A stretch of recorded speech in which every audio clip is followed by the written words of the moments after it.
Assalamualaikum warahmatullahi wabarakatuh. Saya Putri Riani Sulandari dari kelompok 8 dan teman-teman saya yang bernama Ruth Johana, Indra Jayadi, dan Fajar Budiman akan melakukan sesi review kode.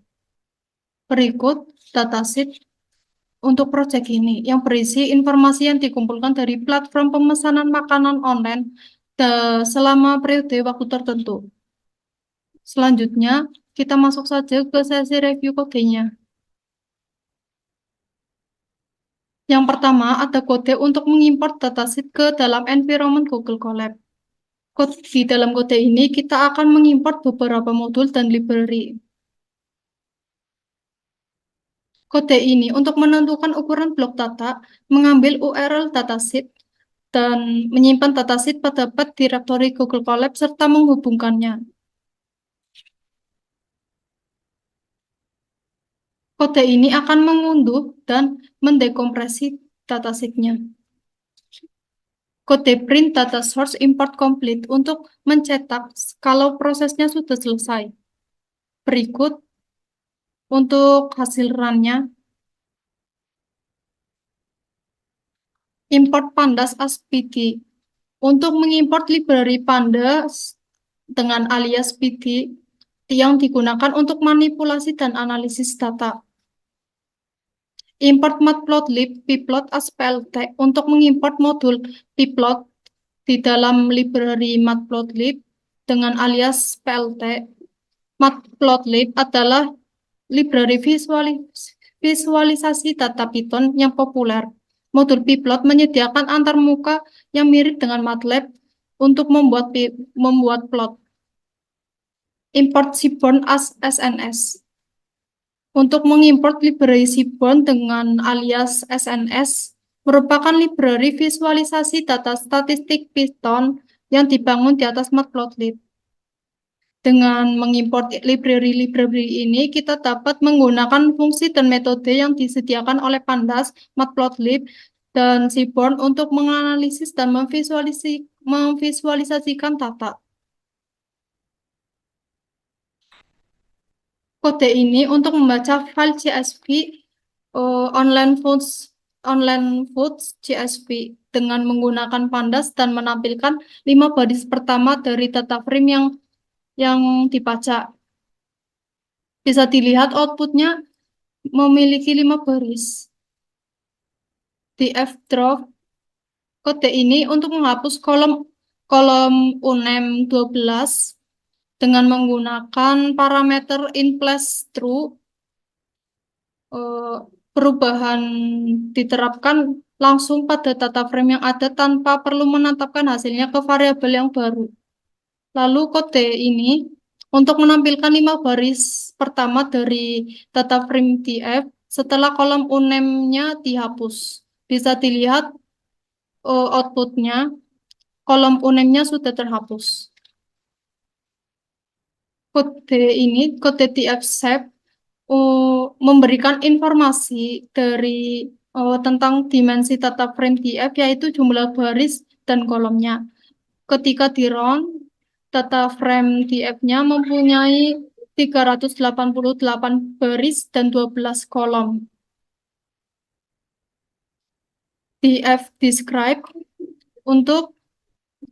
merupakan fungsi Pandas untuk menghasilkan ringkasan statistik deskriptif dari data frame df, seperti count, mean, standard deviation, mean, quartiles, dan max untuk setiap kolom numerik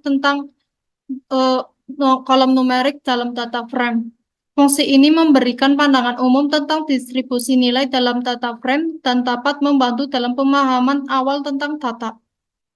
Df columns, kode ini digunakan untuk mengambil daftar semua nama kolom yang ada dalam data frame df.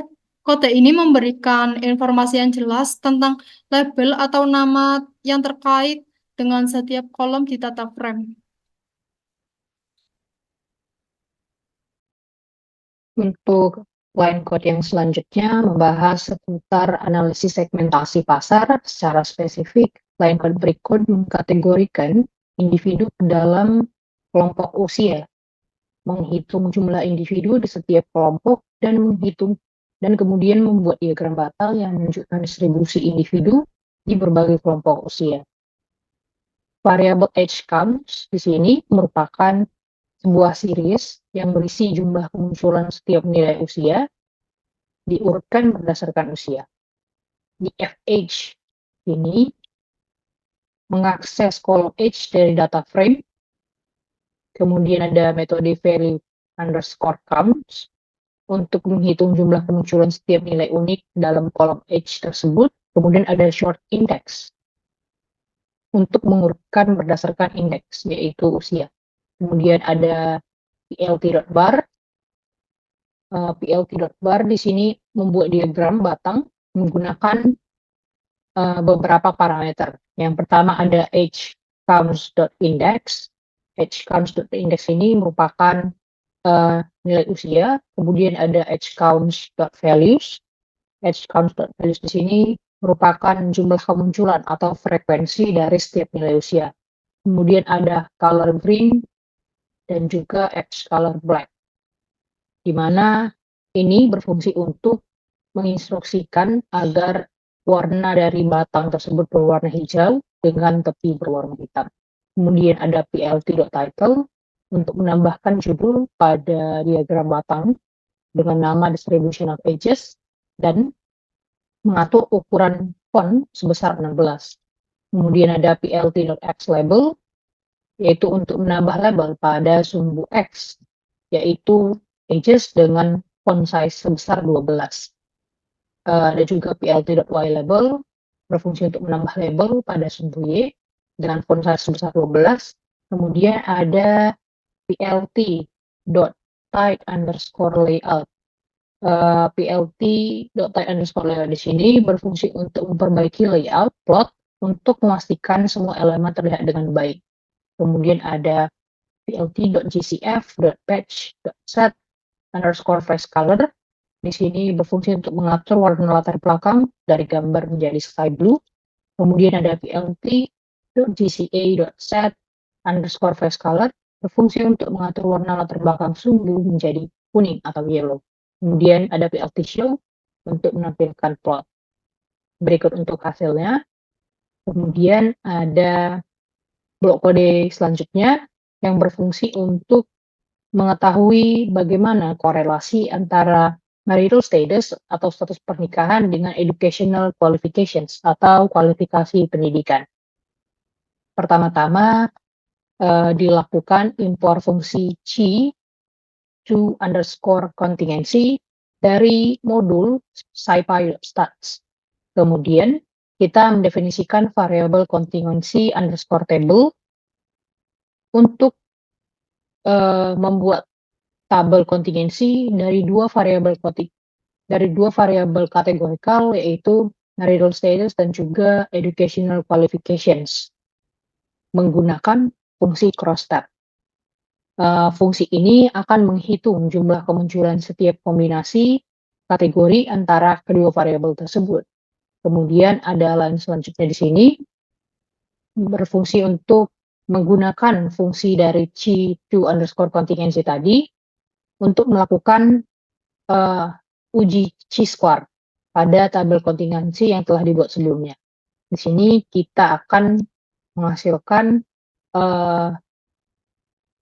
hasil-hasil yang telah dilakukan sebelumnya, seperti statistik chi-square, p-value, degrees of freedom, dan juga expected frequency table. Nilai statistik chi-square di sini berfungsi untuk mengukur seberapa besar perbedaan antara distribusi frekuensi yang diamati dan yang diharapkan jika tidak ada hubungan antara dua variabel. Nilai statistik chi-square yang kita peroleh di sini sebesar 55,91. Semakin besar nilai statistik chi-square-nya, maka semakin kuat hubungan antara kedua variabel.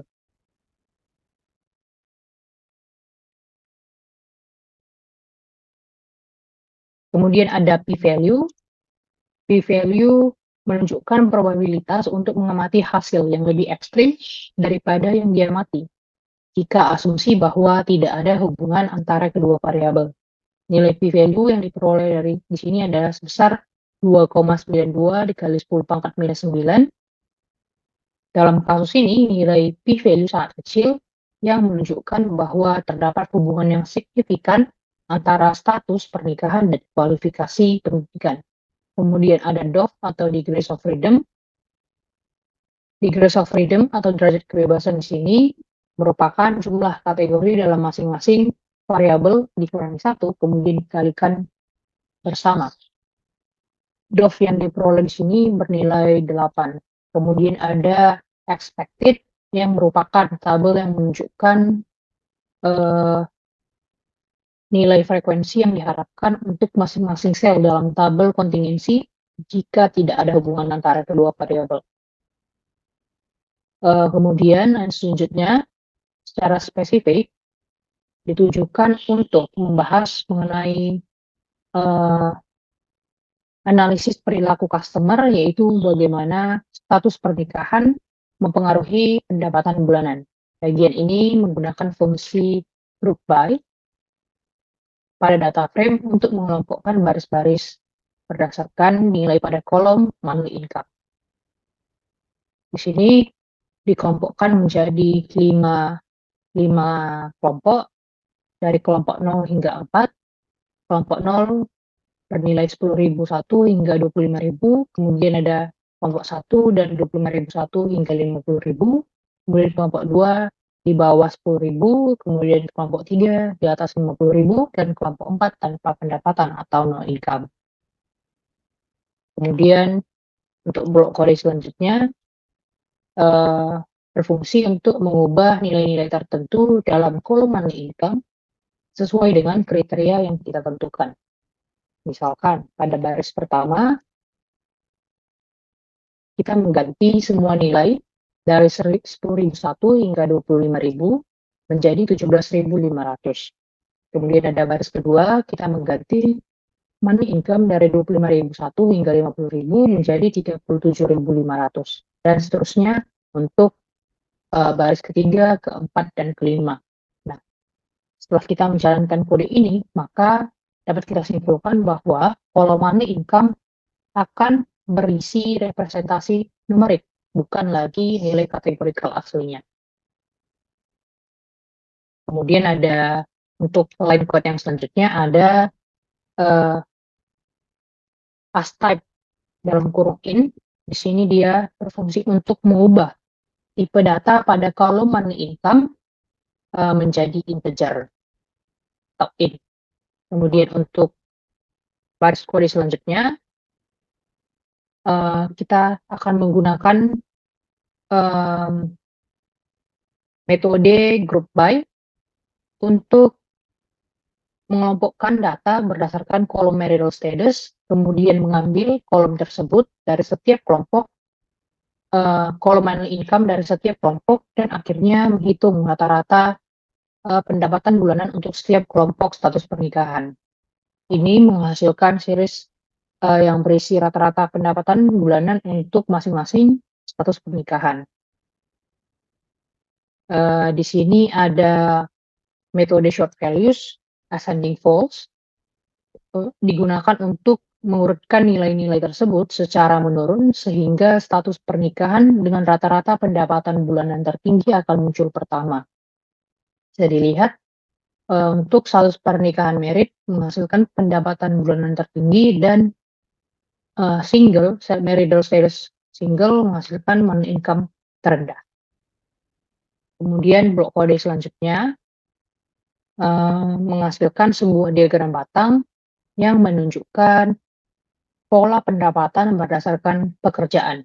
Variabel income pattern di sini menghitung rata-rata pendapatan bulanan untuk setiap jenis pekerjaan.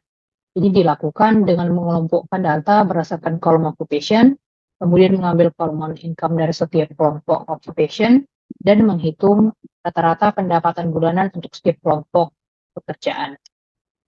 Ada plt.figure di sini berfungsi untuk membuat gambar dengan ukuran 6x4 inci, kemudian plt.bar dengan parameter income pattern index, income pattern values, color light pink, dan edge color black.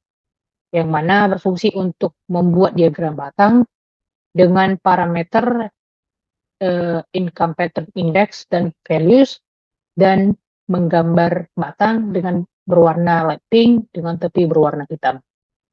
Kemudian ada plt.title, berfungsi untuk menambahkan judul, income patterns, plt.x label, berfungsi untuk menambahkan label pada sumbu X, occupation, kemudian plt.y label, berfungsi untuk menambahkan label pada sumbu Y, income, kemudian ada plt.type layout, berfungsi untuk memperbaiki layout plot untuk memastikan semua elemen terlihat dengan baik. Kemudian ada plt.xfix, yang mana berfungsi untuk memutar label pada sumbu Y sebesar 45 derajat agar lebih mudah untuk dibaca. Kemudian ada plt.gcf.patch.setFaceColor, berfungsi untuk mengubah warna latar belakang dari gambar menjadi light green. Kemudian plt.gca.setFaceColor berfungsi untuk mengubah warna latar belakang sumbu menjadi light blue. Dan ada plt.show untuk menampilkan plot. Kemudian line code selanjutnya berfungsi secara spesifik akan membahas mengenai analisis prediktif. Di f.head di sini berfungsi akan menampilkan 5 baris pertama dari data frame dan menunjukkan beberapa kolom seperti age, gender, marital status, occupation, money income, dan seterusnya. Oke, saya akan membahas kode berikutnya. Kalau kita lihat sini, ini merupakan kode dari library-nya Skitlearn. Nah, di kode ini itu ada beberapa yang kita ambil, yaitu pertama simple inputter, itu digunakan untuk mengisi nilai-nilai yang hilang dalam dataset. Terus ada ordinal encoder dan juga one hot encoder. Digunakan untuk mengkodekan variabel kategori menjadi representasi numerik.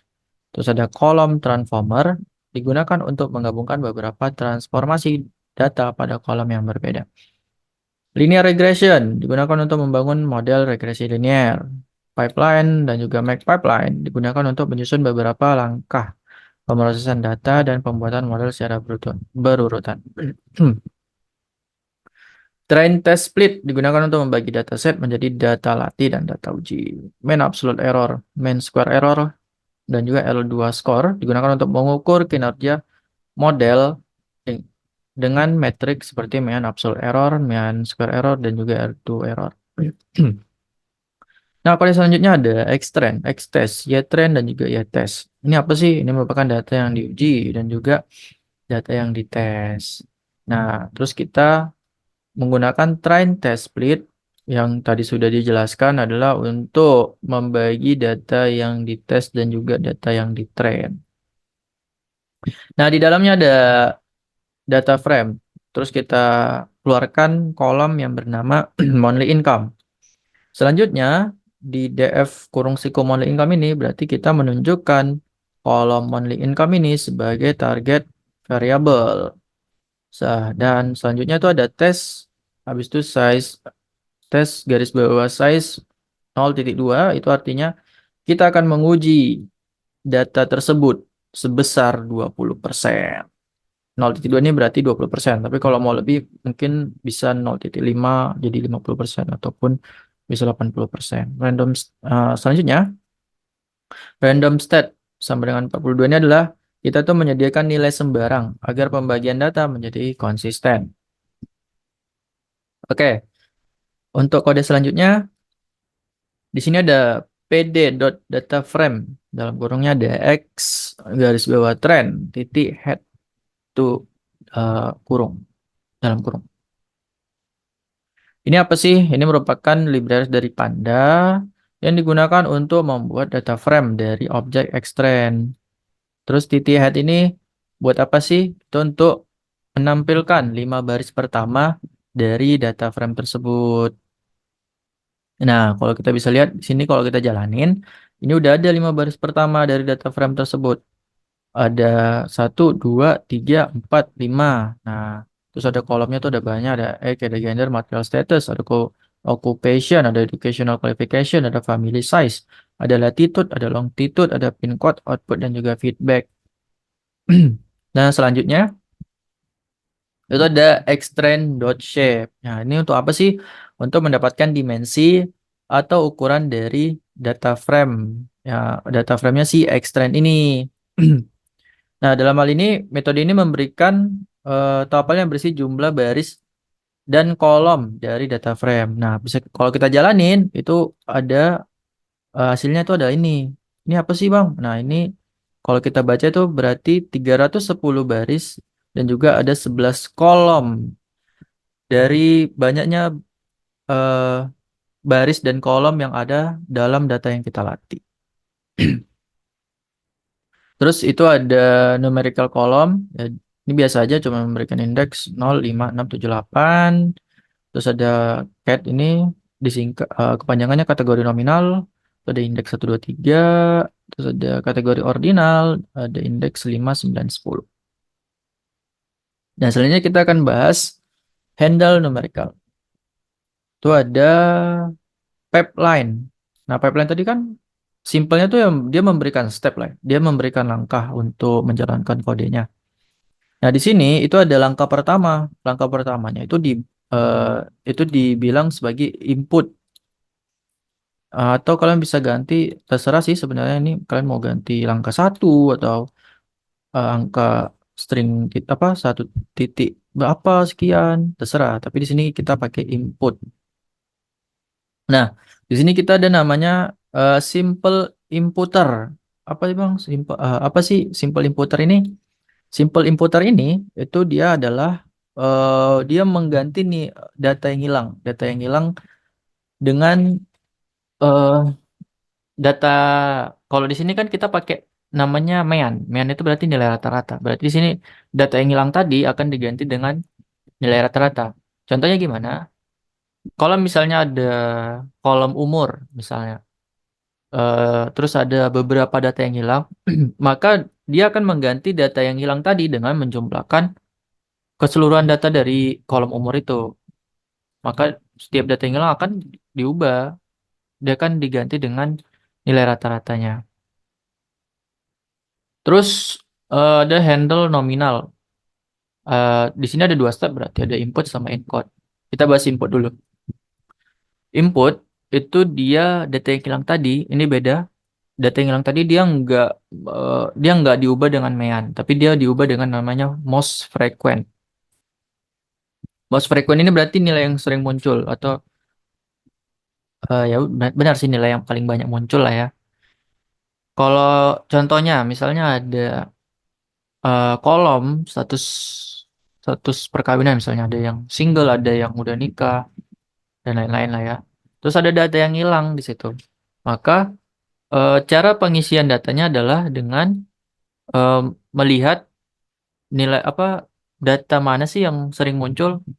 Mungkin aja single gitu. Maka dia akan menggantikan dengan data yang hilang tadi dengan single karena merupakan data yang sering muncul. Terus ada one hot encoder. One hot encoder ini itu merupakan mengubah nominal menjadi eh, numerik. Nah, contohnya contohnya gimana sih? Nah, contohnya tuh misalnya eh, ada kolom kolom warna favorit misalnya. Terus di situ nilainya ada merah, ada biru, ada hijau. Nah, nanti si one hot encoder ini akan memisahkan nilai tersebut jadi menjadi kolom-kolom kolom masing-masing. Jadi warna merah ada kolomnya, ada warna biru kolomnya, ada warna hijau kolomnya. Terus akan nilainya itu akan diisi dengan 1 atau 0 gitu. Nah, selanjutnya kita bahas handle ordinal. Nah, kalau langkah pertama ini saya nggak usah bilang lagi lah ya. Berarti karena ini udah sama kayak yang tadi. Kita akan bahas langkah kedua yaitu dia memakai ordinal encoder. Nah, ordinal encoder ini itu mengubah data kategorinya ordinal menjadi numerik, bentuk numerik. Nah, contohnya misalnya ada kolom pendidikan misalnya. Terus di situ nilainya ada eh, SD, SMP, SMA, terus ada kuliah. Nah, itu nanti eh, kita akan mengubahnya menjadi nilai numerik. Jadi kalau misalnya SD itu 1, SMP itu 2, terus tadi SMA itu 3, kuliah itu jadi 4. Seperti itu. Nah, mungkin itu saja eh, yang bisa saya sampaikan. Dan selanjutnya mungkin akan disampaikan oleh teman saya. Sekian terima kasih. Oke, saya Fajar. Saya akan melanjutkan penjelasan kode dari teman saya. Di sini saya akan menjelaskan kode nomor 25, yaitu kode preprocessing. Nah, pada potongan kode ini, di sini kita akan mendefinisikan sebuah preprocessing yang merupakan sebuah kolom transformer. Ini adalah bagian dari sebuah pipeline preprocessing yang akan kita gunakan sebelum pemodelan. Nah, untuk kolom transformer sendiri, terdapat 3 jenis yang akan kita bahas pada kode ini, yaitu ada numerical, ada nominal, dan juga ada ordinal. Nah, untuk numerical, ini kita gunakan untuk transformer menggunakan fitur-fitur numerik yang akan menggunakan handle numerical sebagai fungsi untuk melakukan transformasi numerik. Begitupun untuk nominal, akan ada handle nominal untuk melakukan fungsi transformasi kategori nominal, dan juga begitupun yang ordinal. Dan selanjutnya yaitu adalah numerical column, cat nominal, dan juga ordinal. Ini adalah daftar kolom-kolom yang sesuai dengan jenis transformer yang akan kita tetapkan. Jadi kita akan mengambil data dari kolom-kolom ini. Nah, selanjutnya yaitu kode nomor 26. Di sini adalah model linear regression. Nah, kode ini akan kita gunakan untuk memprediksi output berdasarkan fitur-fitur dalam dataset. Dan untuk kode selanjutnya yaitu kode 27, ada make pipeline. Di sini kita akan menggabungkan proses pre-processing dan juga model, sehingga nanti kita akan bisa untuk mengaksesnya secara bersamaan. Dan selanjutnya yaitu adalah kode yang kita gunakan untuk melatih dataset kita, yaitu kode pipefit, xtrain, dan juga ytrain. Nah, hasil dari kode ini yaitu adalah dataset kita yang telah dilatih yang dapat kita buat untuk melakukan sebuah prediksi. Nah, untuk kode selanjutnya yaitu kita akan melakukan sebuah prediksi menggunakan metode predict. Nah, di sini ada predict sama dengan pipe predict dan juga xtest. Nah, xtest di sini adalah data-data yang telah kita latih tadi. Data yang telah kita latih tadi kita gunakan untuk membuat sebuah prediksi. Nah, selanjutnya ada kode terakhir. Kode terakhir ini kita gunakan untuk mengukur kinerja model dengan menggunakan beberapa metrik evaluasi. Yang pertama yaitu adalah mean absolute error, yaitu mengukur rata-rata dari selisih antara prediksi dan juga nilai sebenarnya. Dan juga yang kedua ada mean square error, yaitu mengukur rata-rata dari kuadrat selisih antara prediksi dan juga data sebenarnya. Dan yang terakhir ada R-square score, yaitu mengukur seberapa baik model cocok dengan data. Nah, di sini kita bakal mendapatkan angka-angka seperti ini. Untuk mean absolute error dan juga mean square error, makin kecil angkanya maka akan makin bagus. Tapi kita tidak dapat mengambil kesimpulan seperti itu. Kita harus membandingkannya dengan model-model yang kita latih sebelumnya. Apakah angkanya tidak jauh berbeda atau terjadi sebuah perbedaan yang cukup tinggi gitu. Maka kita harus mengambil kesimpulan dari model yang dilatih sebelumnya. Dan untuk matriks yang ketiga yaitu R-square score. Nah, ini semakin mendekati 1, maka model kita itu akan makin cocok dengan data yang kita punya. Misalnya di sini kan skor yang kita dapat itu adalah 0,75. Jadi bisa dikatakan bahwa sekitar 75% model kita itu cocok dengan data yang telah kita latih tadi. Nah, mungkin sampai di sini penjelasan kodenya. Di sini kode juga sudah habis. Saya Fajar Budiman. Saya izin untuk menutup presentasi pada kesempatan kali ini. Mohon maaf atas sebuah kekurangan ataupun penjelasan dari kode-kode saya yang salah. Sekian, Assalamualaikum warahmatullahi wabarakatuh.